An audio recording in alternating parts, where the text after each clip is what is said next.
is something you really wanted to do, but I'll let you do it any other day but today.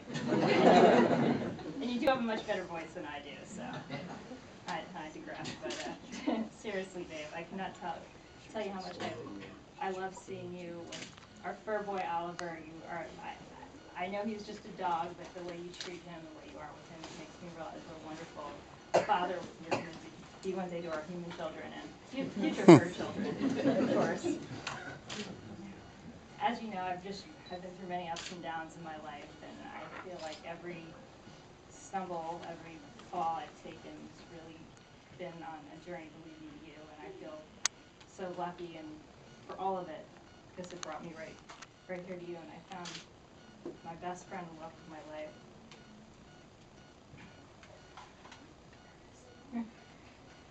And I just love how you, I'm sorry, I'm so nervous. I just love how you make me feel.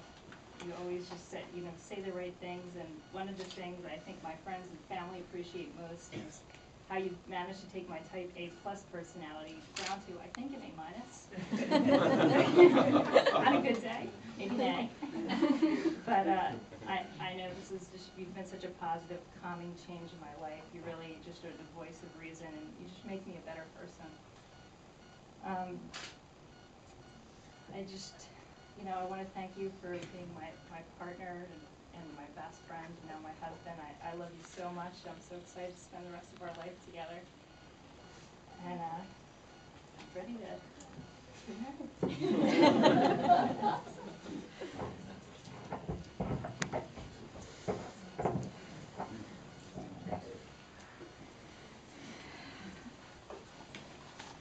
It's hard to share such intimate words in front of so many people, and I thank you for doing it, because I was privileged to know what you were going to say, at least most of it. You ad-libbed very well. Lori and David, the first symbol of a Jewish wedding, as you well know, is the symbol of Kiddush, sanctity. It means to separate, to make holy. And this Kos Kiddush is a very special one. It is a tree of life.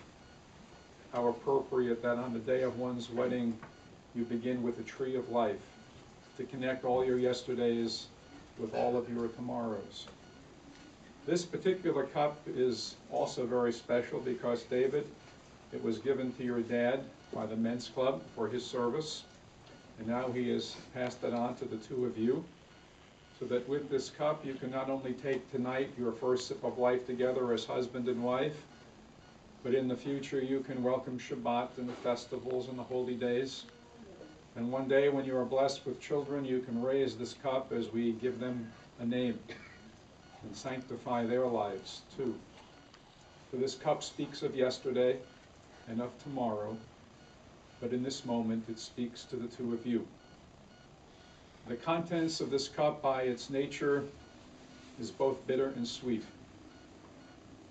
That's just the way of life.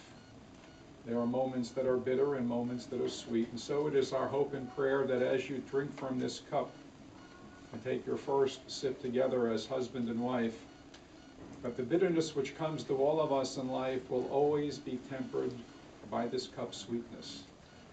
That it will be the sweetness that you return to each day, the memory of this moment, the sweetest day of your life. So David, take this cup. Lori, take it too, and Lori, take a drink from this cup.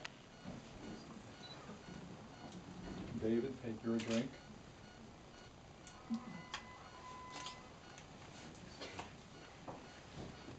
We Jews say l'chaim, to life, to your life together as husband and wife. May yours be a marriage of two hearts beating within the bodies as one. May yours be a marriage of dreams fulfilled, of hopes realized, and above all, a life of sweetness. You've taken your drink from this cup of life. Recite with me now the words of our tradition that hallow this cup and this moment. Baruch atah Adonai Eloheinu melech haolam borei peri hagafen. Amen. I'm going to ask your parents now to confirm their love of you by reading for us the next 6 blessings of the Sheva Brachot. You've already recited the first. These are traditional blessings that have been with our people for so many generations, and they bespeak their love, your parents' love, for you. We praise you, Adonai, our God, ruler of the universe, creator of all things for your glory. We praise you, Adonai, our God, ruler of the universe, creator of man and woman. We praise you, Adonai, our God, ruler of the universe, who created humanity in divine image, in order that we might be your partners in life's everlasting renewal.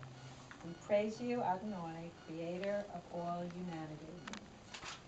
May there be great rejoicing in the land of Zion as she celebrates her children's joyous return. We praise you, Adonai, who causes the land of Zion to rejoice in her children. May there be great happiness between these friends who have fallen in love, just as there was just such joy between the creation in the Garden of Eden before. We praise you, Adonai, who causes the groom and the bride to rejoice. We praise you, Adonai, our God, ruler of the universe, creator of joy and gladness, groom and bride, love and kinship, peace and friendship. O God, may there always be heard in the cities of Israel and the streets of Jerusalem the sounds of joy and happiness, the voice of the groom and the voice of the bride, the shouts of young people celebrating, and the songs of children at play. We praise you, Adonai, who causes the groom and the bride to rejoice together.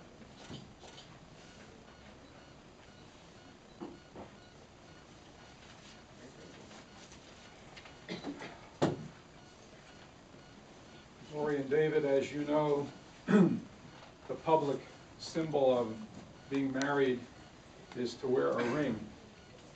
Actually, in Jewish tradition, it was only the bride who wore the ring. Today, both bride and groom, a symbol of the partnership of married life, the equality of husband and wife. And so in my left hand, I'm holding the 2 rings that you have selected to wear, to tell all the world that you are married to each other. These 2 rings are made of precious metal, the raw materials taken from the earth. Artisans have taken those materials and through heat and fire and great skill have fashioned them so as to reach this moment. But the most important quality, at least in this moment, is that in my hand these rings are touching. So must it always be with the 2 of you. You must find a way each day to let these rings touch again and again and again. You have brought to your chuppah the raw materials of your love, your dreams for tomorrow, your plans, your hopes. You must take the heat and fire of great passion and mature those dreams and hopes so that as these rings continue to touch, your dreams can be fulfilled. In my right hand, I hold a much larger ring. It's called a community wedding ring. It is one of 12 originally fashioned for the rabbis of Poland in the late 1890s. It is only one of 3 still with us in the world today. A rabbi in Poland used this particular ring when he performed weddings under a chuppah, marrying the bride and the groom not to each other, but to their Jewish community, and marrying the community to them. And so this particular ring bespeaks history, your roots. It talks of all our yesterdays, upon which you must base your tomorrows. These 3 rings are sacred symbols of our people, now sacred symbols of your love for each other. And so as you exchange